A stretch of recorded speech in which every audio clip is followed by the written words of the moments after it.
Nation Watch presents breaking.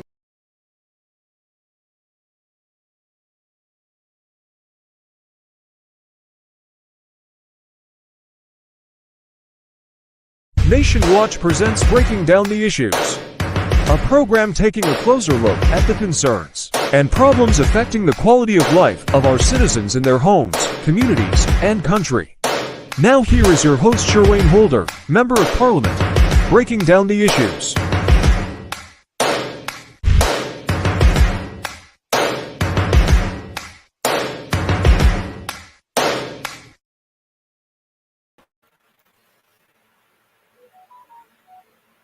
Good evening and welcome to tonight's program, Breaking Down the Issues. We've been off the air for a while and we've been looking for a permanent spot. And so we've moved the show. For those of you who would have been following this program, it's a program that evolved from Live in Essequibo, and we have rebranded it. And so now we call it Breaking Down the Issues to sort of suit what we're doing or what the objective is or the intent of what we intend to achieve on this program.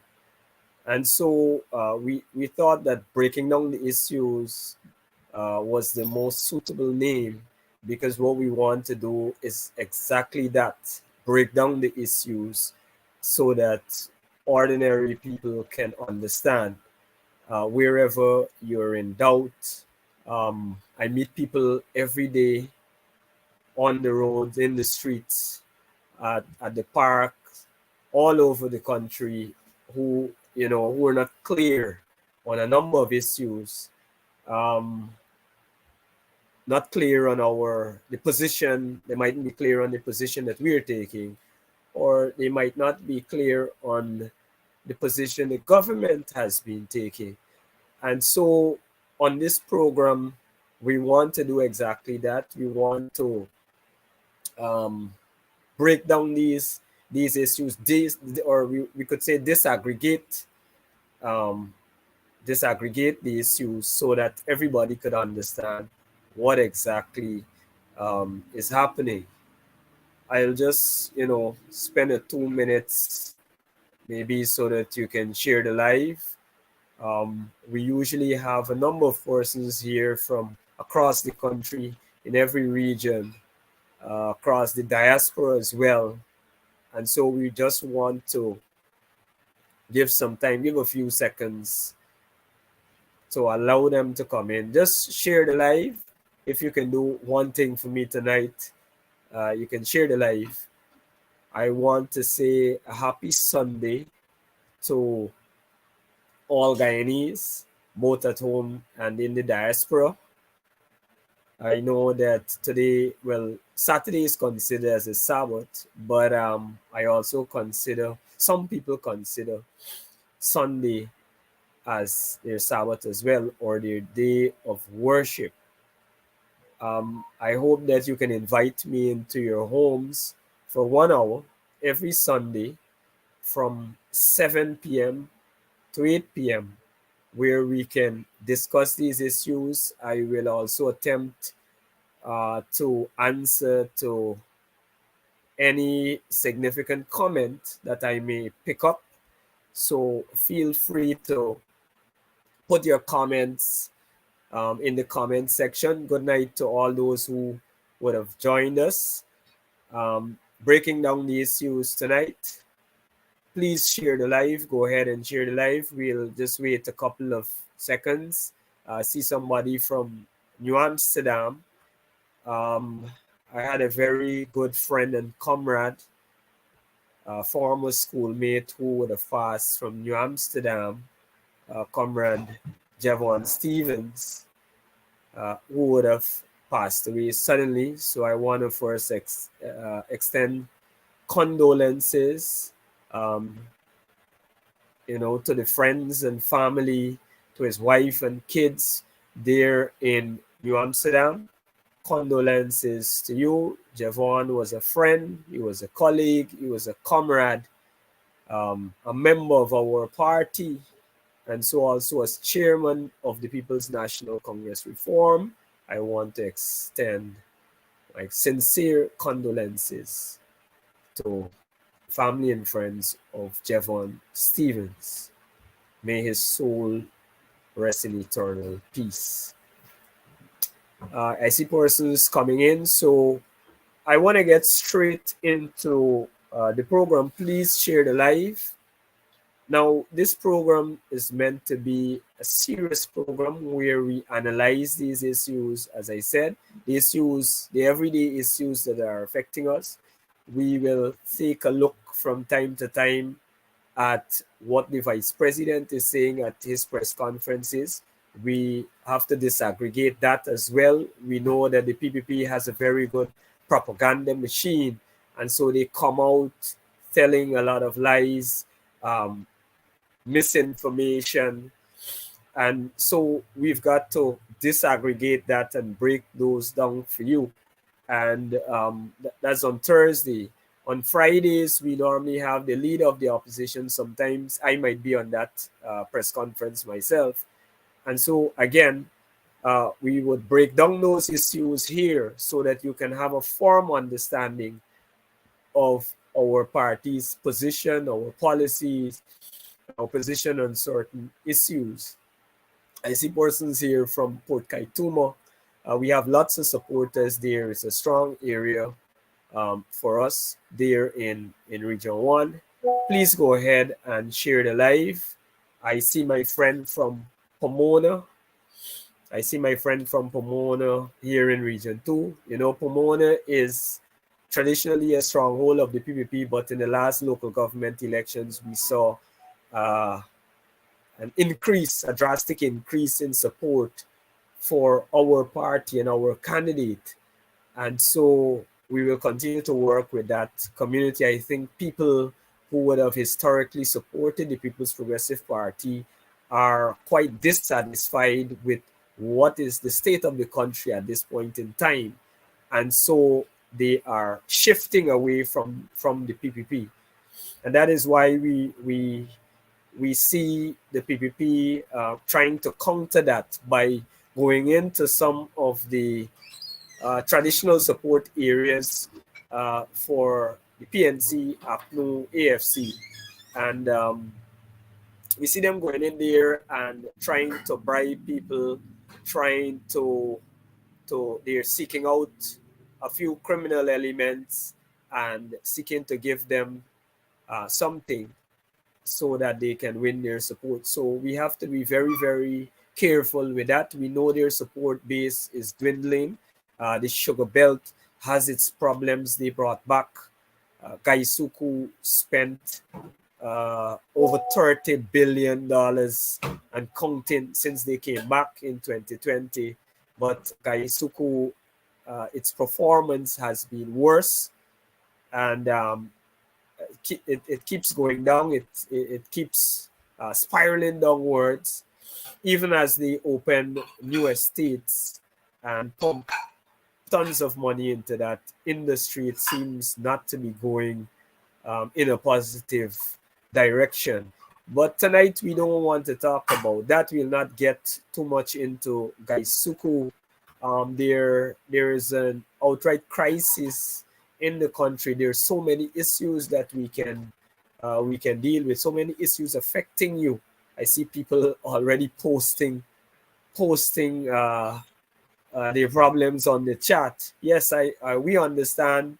The People's National Congress Reform, we understand. We discuss these issues from day to day. We care about this country. We care about your problems. We care about the hardships you have been facing at the hands of this administration. Blackouts in the area of power generation. We see blackouts. We see the return of blackouts, and we see the excuses being performed by the Vice President and the People's Progressive Party, in which they seek to blame the opposition but we wouldn't get too much into that. All I would say is that, listen, whether you want to blame the opposition or not, you are 3 years in office.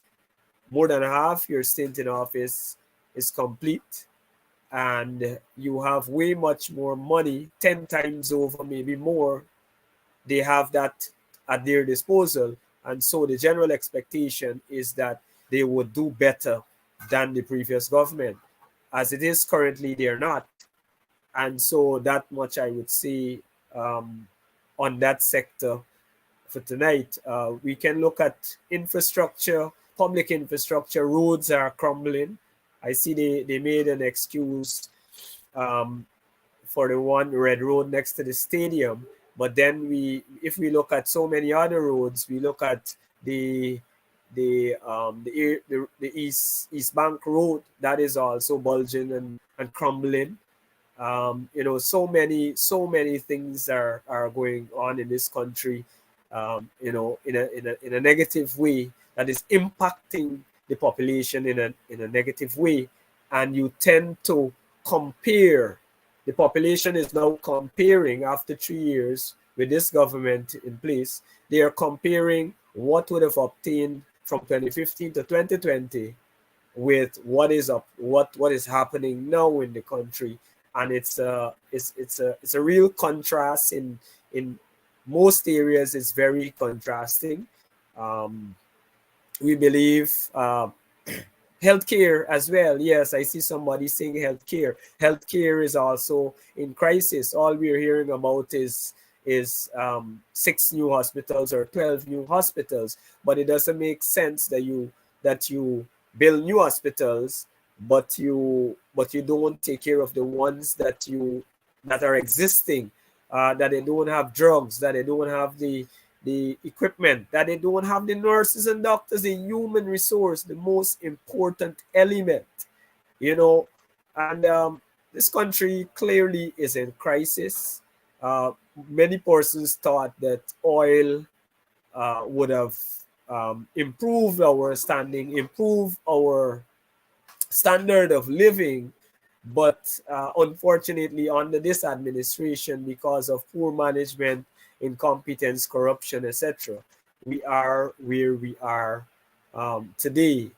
But today, I want to discuss two specific issues that are trending, that are very important to all Guyanese, I would think, and that is the Venezuela situation, the territorial issue that we have with Venezuela that seems to be um, seems to be getting worse at this time, seem to be very problematic at this time, and we want to look at the oil industry specifically. Excuse me. Specifically, we want to zone in on that $214 million audit. Well, not $214 million audit, but the 214 million US dollars that was flagged by the auditors. So we look at those issues. I want to say good night to all our viewers tonight. I see Alexis Williams and Angeli Abrams, Royston Campbell, and others there. Just saying good night to you folks. Isola Allen, uh, Myrnus Toby, Annie Lewis. I know people like when you give them a shout out. And so those are some of the regular persons that used to be on the program. Gladstone Matthews, uh, Mario Bella, Rhonda Brace, Susan London, Veronica Innes, Raquel Gentle, and others there. Thanks for joining. Just share the live. And so we want to get straight into tonight's the substantive items, two items we're dealing with. As I said before, the Venezuela territorial issue and the audit. Now, to put everything into perspective, specifically the Venezuela Guyana territorial issue, I want us to understand this issue properly. So I'll give you a little background as it relates to that issue. Now, the conflict between Guyana and British Guyana and Venezuela would have started uh, somewhere between the 1930s to the 1940s. Um, Britain would have obtained Guyana through an agreement with Holland, and I believe in 1814, and it was after that that the Venezuelans started to mount some protests. Some years later, as British Guyana seek to sort of ratify the boundaries there, because what happened, as I understand it, there was no clear boundary at that time. The land belonged to the indigenous people, rightfully so, and the indigenous people were following or had allegiance to the to the Dutch, and it went on. It passed on to the British, and so that area, Essequibo, which I'm living in currently, which I am currently in, that area, that area was just had the indigenous people, no real activities. You hadn't Spanish people coming here or anything of the sort. And the indigenous people were looking, well, they came under the Dutch and then the British. And so the British would have hired a surveyor called Scumberg, and he would have drawn that western border between Venezuela and Guyana. And you had some back and forth over it when it was made official, I believe, in 1841, and Venezuela started to mount some bit of protest. Um, in in the late 50s, you had a Venezuelan president by the name of Perez. I think Perez was his middle name. He was campaigning to invade Essequibo. But fortunately or unfortunately, well, fortunately for us here in Guyana, he was thrown out as he embarked on that journey in 1958. And I want us to be very clear. I want us to think here that during those periods in the 50s, we had the separation between Burnham and Jagan, and we had lots of turmoil, lots of disagreement within the country. And it is that time that Venezuela chose to make their move, to make a significant move. So we have to be very, very careful with that. The moment we got independence, they seized the oh, I shouldn't go till to independence. Now in 18 I should go back to the 1800s. The Venezuelans seek the American intervention, which they did in 1895, and we had a period where you had arbitration. And so in 1899, both parties agreed that the existing boundary that we have now, that would be the boundary between Guyana and Venezuela. In 1899, I believe in 1905 or thereabout, they actually placed the pickets. And so there, Venezuela was happy. They got the Orinoco River mouth area, which they wanted for trade. And so they were very happy about that. We lost the Winey Barima Point to them. They were very, very happy about getting that area. And so 1899, the issue was settled. They started to agitate in the 1950s, as I explained earlier. And then in the 60s, they annexed Coco Islands.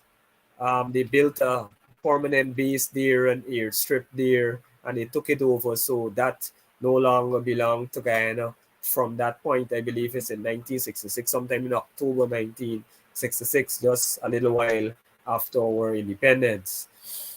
And so from there, Guyana would have been taking a number of steps. You had the good, I think, a good gentleman arrangement, that friendly arrangement that didn't work. And in 2013, they had Venezuela would have taken some aggressive action against us. You would have recalled the drill ship. They would have chased the drill ship out, arrested. In fact, they would have arrested them and charged the captain. And so a series of events all the way to the 2015-2020 period. When we got back into government in that period, we took some bold steps and really advanced. We got aggressive with our diplomatic work to ensure that we secured our border, our territory rather. And so we would have put aside that famous 18 million bonus. 15 million of it, President Granger would have put aside to deal with this border matter the ICJ at the ICJ level.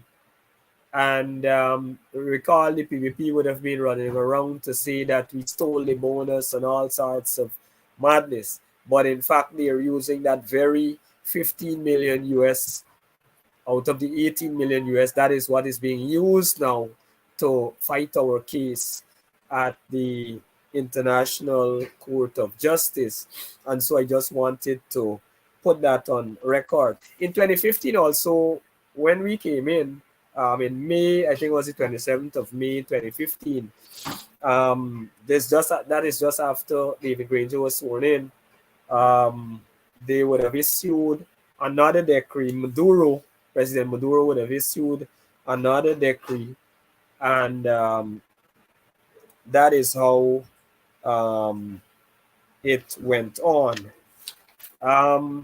So we got out of power in 2020, and you had some progress would have been made by then through our government.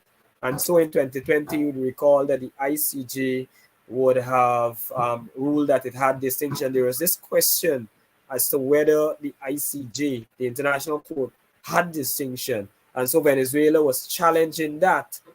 And they determined that they had distinct jurisdiction there. In 2021, Venezuela went, the Venezuela and the opposition there, the opposition in Venezuela made an agreement that they would act jointly in their fight for Guyana's territory. And so I'm saying these things so that we can understand the situation, the context here, and we can understand our situation here in terms of government opposition relations on this matter, because I'm going to get directly to that in a few. So in Venezuela, the opposition and the government are united. In fact, I think right now, they are about to do a referendum and pass that through their parliament.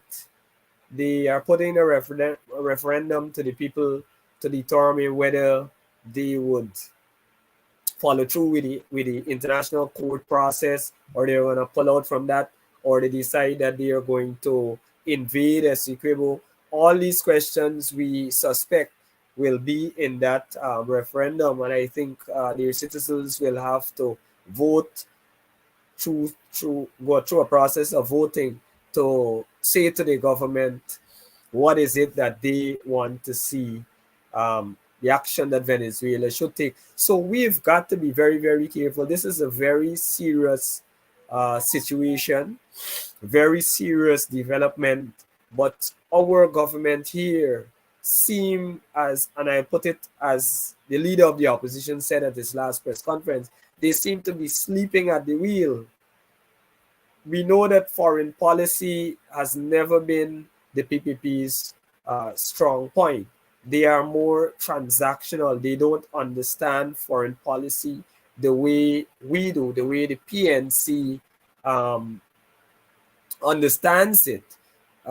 We would have had over the years veterans in the area of foreign policy, um, Carl Greenidge, Ronald Austin, Sir Shridat, um, a number of persons, Rashley Jackson, a number of persons that were either PNC ministers or affiliated with the PNC that has that kind of experience. The leader himself, Aubrey Norton, that is his field, that is the area that he was brought up in politics. He spent a number of years in the foreign service, probably went to more than 60, 80 different countries across the world, attended a lot of different conferences.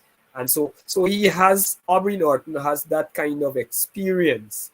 When you compare him with an Irfan Ali or Bharat Jagdeo, I don't want to mention Newton because he probably would be the worst minister, foreign affairs minister, that this country would have ever produced. And so I wouldn't mention him. And so the PPP, excuse me, in the last press conference, the leader of the opposition would have rightfully stated that the PPP seemed to be sleeping at the wheel. There is this great threat to our national security and our territorial integrity, and these guys are sleeping. Now, they made what I would term a publicity stunt, because that is what it is up to now, judging from everything that would have occurred. When our leader went to the US for that Washington conference, he was called by the president Irfan Ali and he was briefed. I believe Commander Manza, who's in charge, who's shadowing foreign affairs, she was also briefed. That was an important initial step. It was a very important initial step, but that is as far as it went. And so we want to conclude, we're hoping that it is not so, but we want to conclude that this here was just a publicity stunt, nothing more. Because there was this expectation, if we were in government, we would have called an emergency parliament. We would have treated with this issue very, very seriously. There is a need for an emergency parliament, or at least that committee, that foreign affairs committee at the parliamentary level, that bipartisan committee where you have both opposition and you have government, or form a new committee to deal with it. And even you can even move to make the opposition the chair of that committee. You're still the government, but you make the opposition the chair of that committee, and we work together, because clearly we have the kind of experience and expertise on the opposition side when it comes to foreign policy, foreign relations. There is no doubt about that. And so if this government is serious, that is what is expected of them. That is what is expected of them. But Jagdeo comes out and he talks all sorts of nonsense about the leader. You know, I think people are getting fed up of him. Every press conference, the first thing he says is that the leader of the opposition had a press conference and he said XYZ and he has to abuse. That is exactly what he does. He's very poor on policy. We want to know what is the government's policy position, and specifically to deal with this case, what are they doing? What is their plan? What is their plan? We cannot go at this issue separated. We cannot go disunited. We have to go together. We have to fight this thing together. Both government and opposition, are expected to make joint statements. We should have seen Aubrey Norton sitting with Irfan Ali at a press conference and making pronouncements on this matter. That is how it is supposed to be done.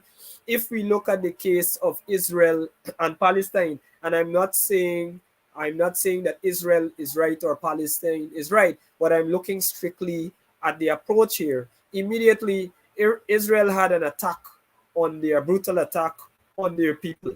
Immediately, rather than pointing fingers, what the administration did, they admitted that they were caught off guard and they brought the opposition in. They have a joint war cabinet. They're making statements together. They are united as a country in that fight. And again, I am not saying that they are correct in what they are doing, but I'm just highlighting when you stand together, when we're faced with certain issues, the general expectation is that you would be united on the issue and you'll come together. We have said in the opposition, our leader Aubrey Norton has said that we are prepared to support the government in every possible way, on this matter. But it is the government who has to bring the opposition to the table. You just can't call us. Well, we appreciate the call, we appreciate the briefing, but that is all but one step. We have to move it further. We recognize that history teaches us that Venezuela makes these moves when we have when there is elections coming up, both for them and for us, and especially when we seem disunited as a country. That is when they make their move. We can't take this thing for granted. It's a very serious issue. I got calls from the Northwest area, close to the border. Persons there are saying there is a lot of activity going on there. I saw on social media the picture of what's supposed to be some kind of military vessel. I don't know whether it's Guyanese or Venezuelan, but I'm told for sure that there is a lot of activity going on there. You have Skyvans flying in, lots of activity in the air on the Guyana side. There are claims of, they call them the Venezuelan soldiers, I think you call them the Walia or something like that.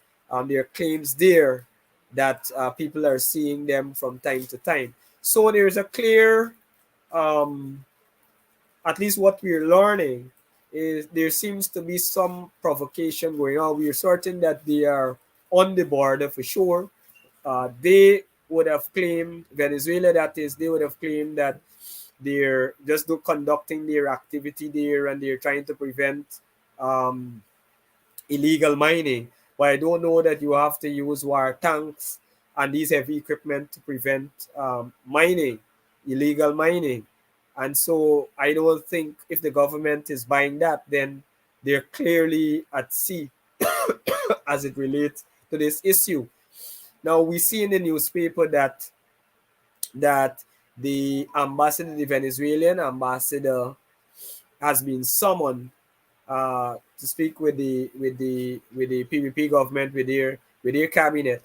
What should have happened is that the opposition, the joint opposition, and the executive from the government side, the PPP cabinet, should have been there together so that we're all there, so that they have a clear understanding. They tell Caracas that we're united as well on this matter.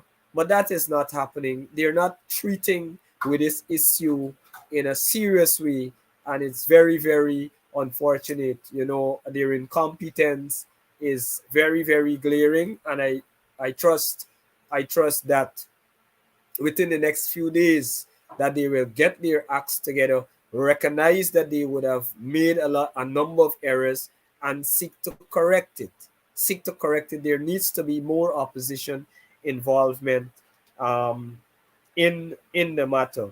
Now, other than those activities that are happening, we're told that an estimated 35,000 plus Venezuelans in this country, and the leader dealt with it on his press conference.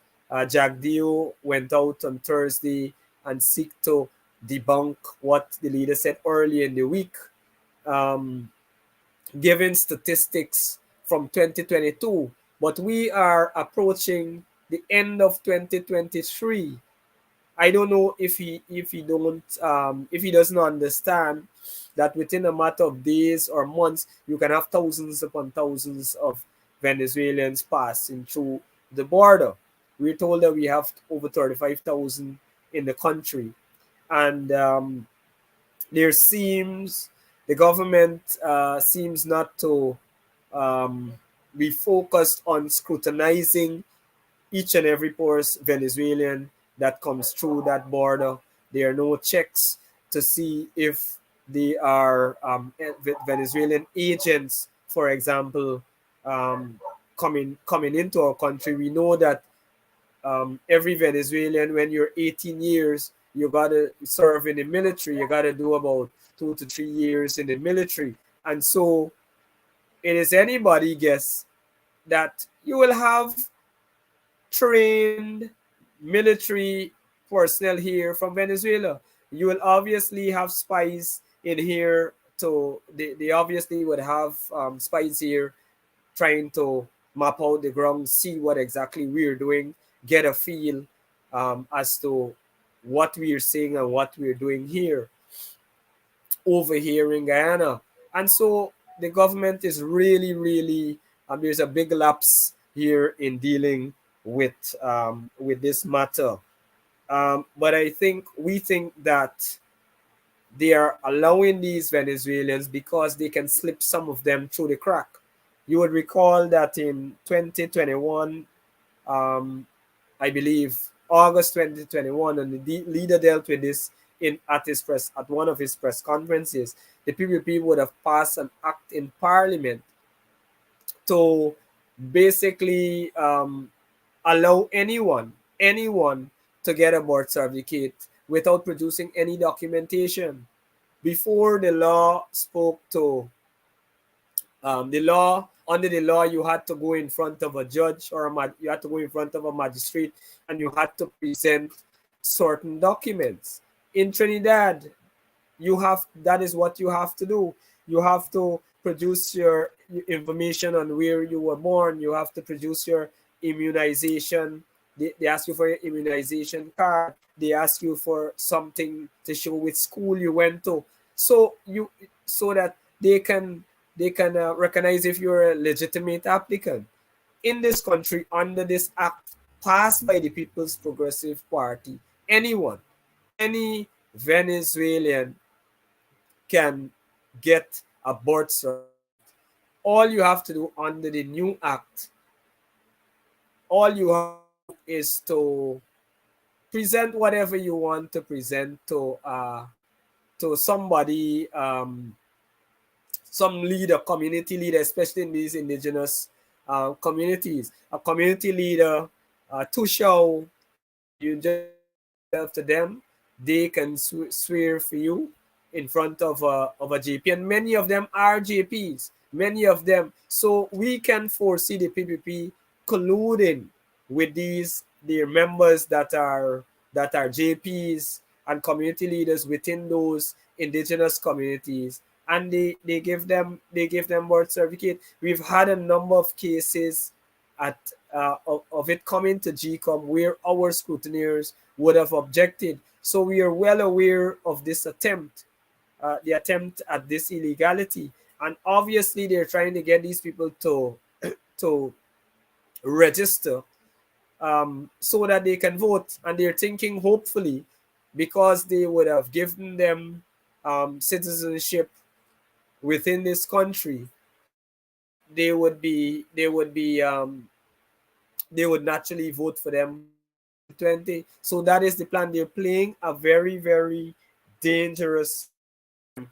On top of that, they would have removed the residency requirement for elections. And so what GCOM does now is they do their verification at their office. They're not required to go to your home and to verify that Tom Jones live here. He is who we say he is, and he's been living here for a number of years. They have removed that. So they've taken a number of steps to allow for this illegality.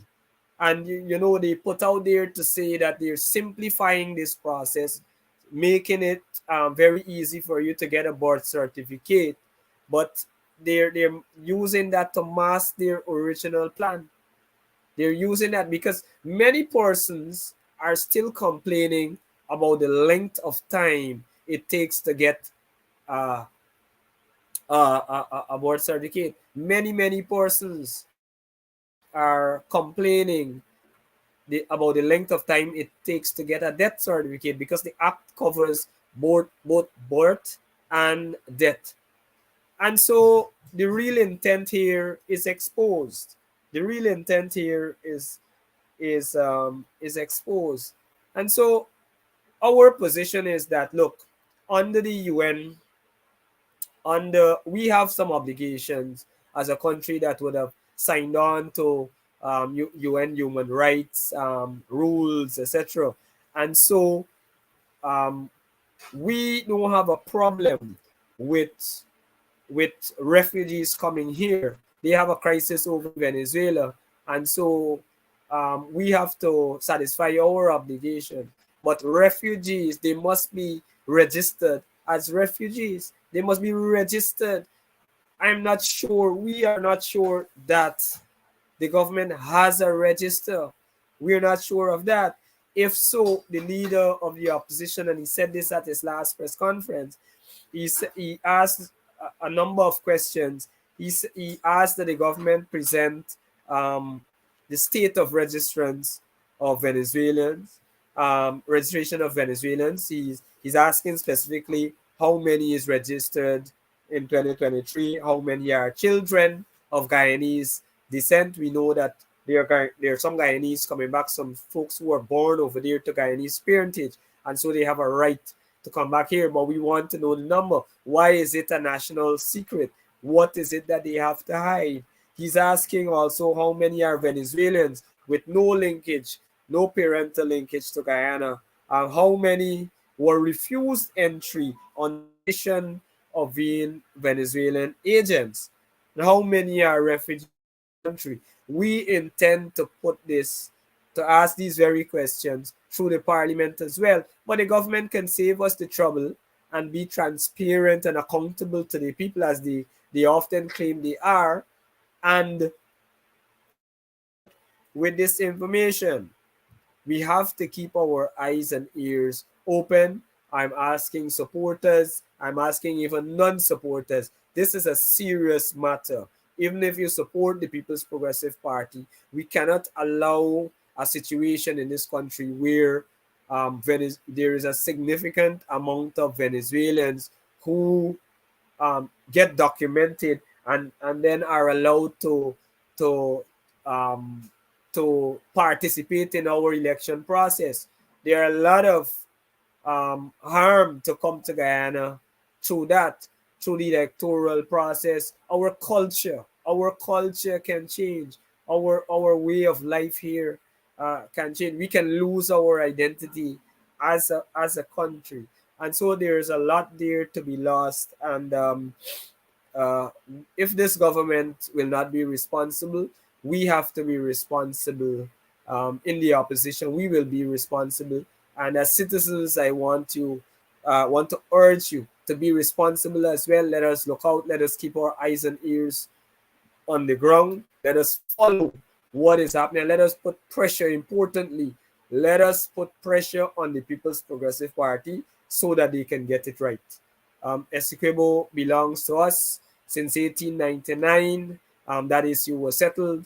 And so, as an opposition, we are prepared to support the government in this fight, this diplomatic fight, this peaceful fight to protect our our security, our national security, and our territorial um, integrity.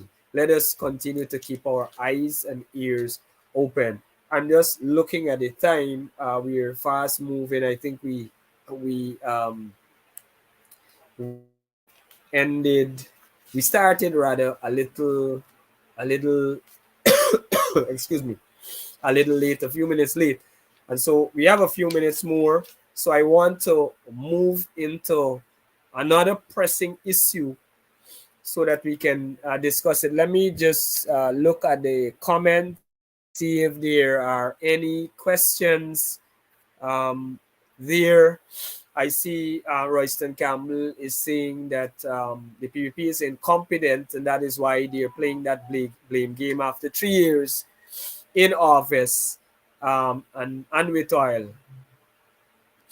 And he's saying that they were always disappointing. So I get it that he's not surprised the way how they are managing the country. You can post your questions if you have a question. If I can pick it up, I can address it, especially on the topic that we're on tonight. So I'm just bear with me. I'm scrolling through just a few. um, I see someone, Alexis, there is saying the PPP government don't want to unite with the opposition. All Jagdi is looking for is votes, not looking at the seriousness in the long run. You're absolutely right. You're absolutely correct. That is the same way we're feeling in the opposition. Um, Dennis, maybe this will wake up the PPP supporters and show who the incompetent, how the incompetent, how incompetent the PPP are. Exactly, exactly. I think every day they are being exposed, not only in this area, but they are being exposed. And if supporters of the People Progressive Party, if they don't support the APNU, or take a closer look, at least in this budget, not budget, border or territorial matter, they should be looking closely to see how Venezuela, how Guyana government, the PPP government rather, deals with this matter. I I would like to move to, with a few minutes that we have remaining, touch a little on the Exxon audit and specifically deal with the 214 that were flagged. Now, this audit, again, I should say, the oil industry has been messy, has been managed in a very haphazard way since they would have come to government. The new AFC, they talk about bad contract. They said they would renegotiate. In 2018, I can recall Jack Dio saying, "Why is it that we are not auditing?" And Exxon said that they're open to the audit. So why is it that they're not auditing? And he promised that he will do an audit. So now we're here. But before we go directly into what is happening now, in 2019, we went out. We thought, we always believe in transparency and accountability. We had integrity. We had our integrity to protect, although the PPP were running around and trying to say otherwise. And we knew we were a new oil nation.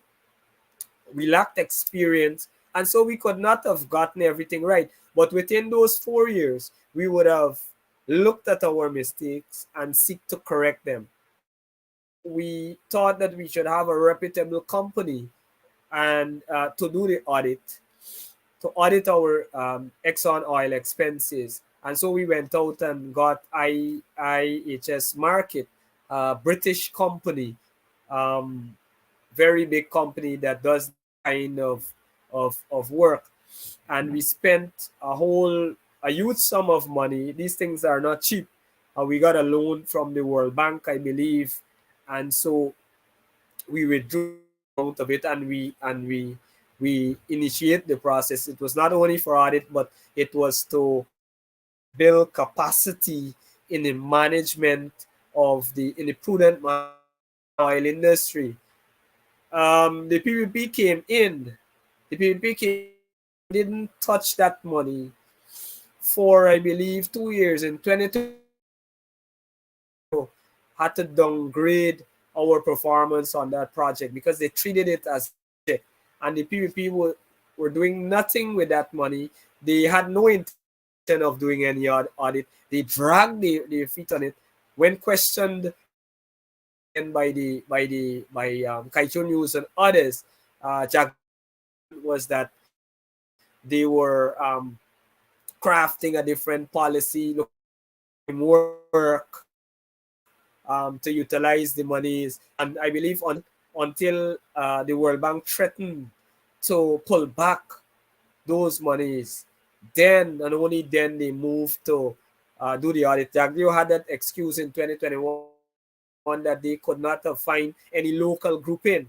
Now, nothing is wrong with having a local grouping doing the audit, but you could guess why. You can guess why they were looking first and foremost to a local unit because of corruption, obviously, because they wanted to be in to infiltrate and to act corruptly. At least that is what I would conclude from that. In the end, there was much pressure from the newspaper and they went ahead with the audit. After months and months of saying nothing, the flagged amount was leaked by Stabrook News. That is the only reason why we know about the $214 million. It was leaked to Stabrook News, who put it out there, and then they had to answer for it. So from the inception, these people, this government, this cabal did not want to do the audit, and then they hid these monies. So when they talk about 18 million bonus and how APNU stole the 18 million, which they're using right now for the Venezuelan case, they could have hidden 214 million US. Stabrook News who exposed it, and so they had to answer for it. Now, this audit covered the pre-oil era, the exploration era from 1999 to 2017. It was $1.6 billion.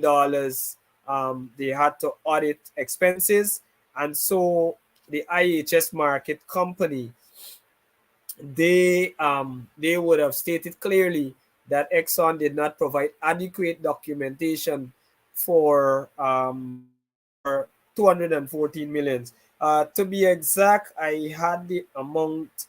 It is They are eligible for about 34 million US dollars. Totally, that is not supposed to charge to cost oil. Oil money is not supposed to pay for that. 34 million US. And then the company is saying, yes, $180 million. They had no documentation for it. And so it adds up to $214 million of the audited amount, that $1.6 billion. And this is just the pre-oil audit. When you get to the years after, from 2018 to now, or to last year, I believe is somewhere excuse me, somewhere in the vicinity of $9 billion. So if you work 13 13% of that, it will be an even greater, it will be even a great amount of money there, in the hundreds and hundreds of millions of dollars, probably to 1 billion US dollars. We stand to lose there. So these audits are very, very important. Now, when the opposition met with Exxon, when we met with them, we heard about this audit, and they told us in no uncertain terms, and I'm repeating this again, I placed my signature to a document that went out along Norton, Ricky Ramsarup, MP Ricky Ramsarup, and MP David Patterson and Elson Lowe. We all placed our signatures stating clearly that Exxon said to us in no uncertain terms that there was an agreement. Now, if there was an agreement that this was reduced to $3 million, it was reduced to $3 million. I can recall them saying that we asked for if they have the documentation. They said yes, they have the documentation. They have been producing it, and they were working with the government to 3 million US dollars. And we got it further, but they were saying that it was time consuming. It had a lot of paperwork. It was voluminous, and so they stopped there at 3 million US dollars. They settled. I can't remember the word that they meant or they settled there. For me, it is the same thing. We're clearing in our minds. They had a mutual agreement, and if you look back, and the leader alluded to this in his press conference on Friday, that Jagdeo is now saying that their position, they got caught with their pants down. He was caught, his government was caught with their pants. So they're working all kinds of misinformation and misleading people. The leader of the opposition said clearly in the last press conference that on the 24th of August, and you can go back and look at the tapes. They're there. We have the tapes.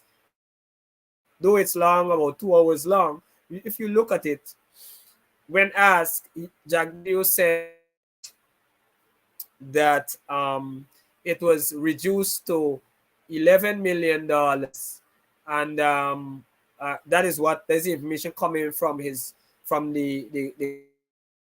that it was reduced to $11 million, and then they expect it to go further down. I don't have his exact words here. I'm trying to see if I would have written it. But essentially that is what he said in August.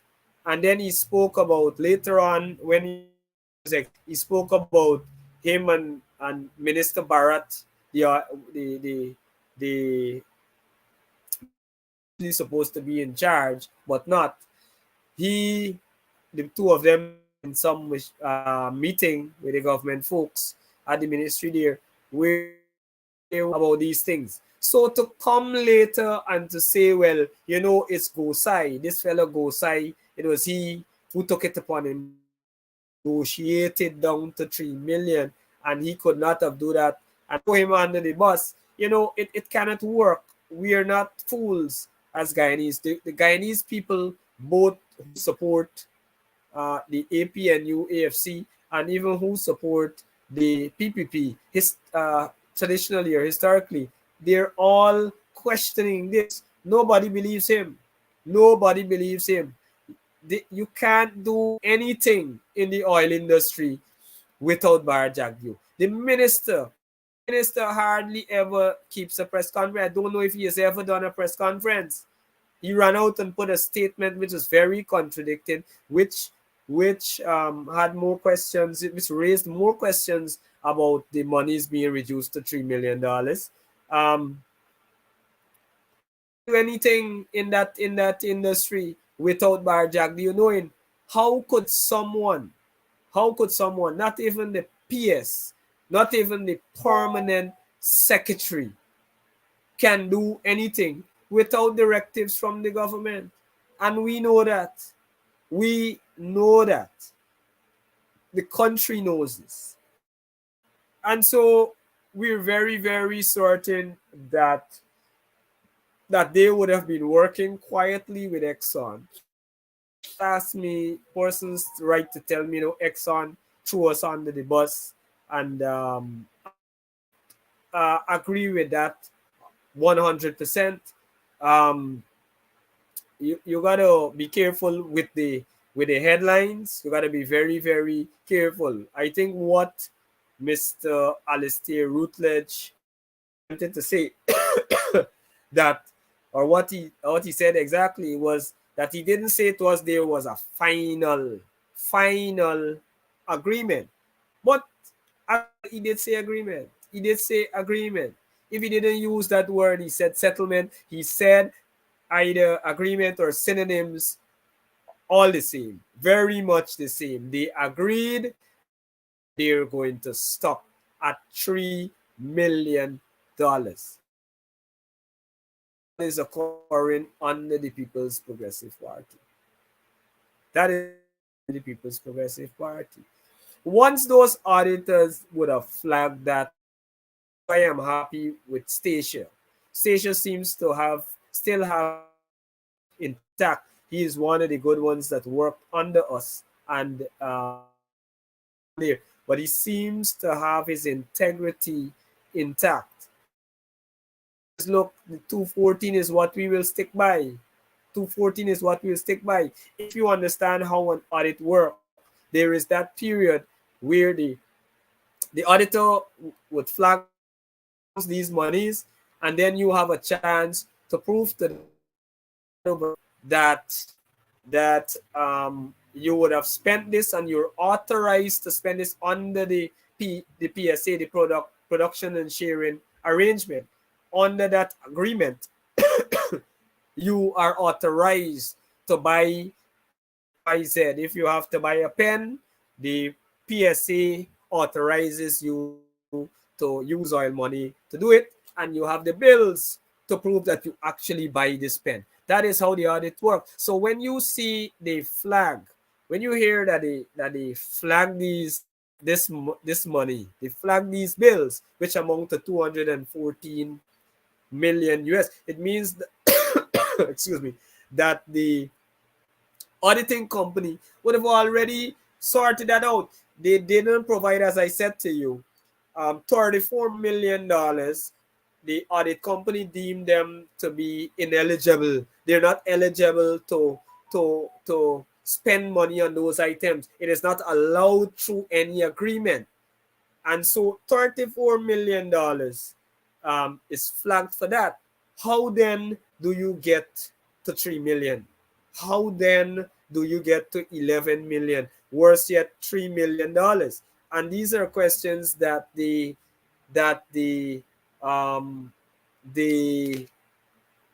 vice president and the PPP government will have to answer. We will continue. I think that is my time now. The operator, and that is my time now. But I'm happy that I'm able to put it up on screen. Bobby Gosai was caught in the middle.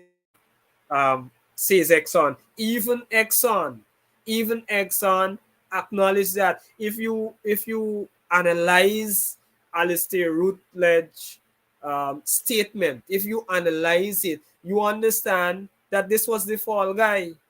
This was the fall guy. I want to clarify one other point, because we put out a press statement to say not interested in the audit probe. Now they would have, I want to make this very clear, because the headline said that we are not it gave the impression that we're not interested in the audit, but that is not the case. When you read the article, it is very clear what we're saying. We're saying that we were not interested in any probe with Bobby Gosai, because this is the fall guy, and we don't want to carry that the conversation. We don't want to be distracted by that probe. We don't know what that probe can put. They will put whoever is affiliated with the government to do that probe. And so we don't want them coming out with false information in that probe to vindicate themselves, to clear themselves of any wrongdoing. That is not our focus. The PSA says it's the minister in charge. The law says it's the minister in charge. The amendment to the oil to the that govern our oil industry talks about the minister hundreds of times, over 300 times in that amendment. And so the minister is squarely responsible, whether it's Bharat, the two Bharats, whether it's Vikram Bharat or Jagyu, both of them together, they are, this falls squarely at their feet, and they must answer for it. People must see this thing for what it is. And so I wanted to make very clear that we have no interest in some wild probe that they're doing as a party. That is,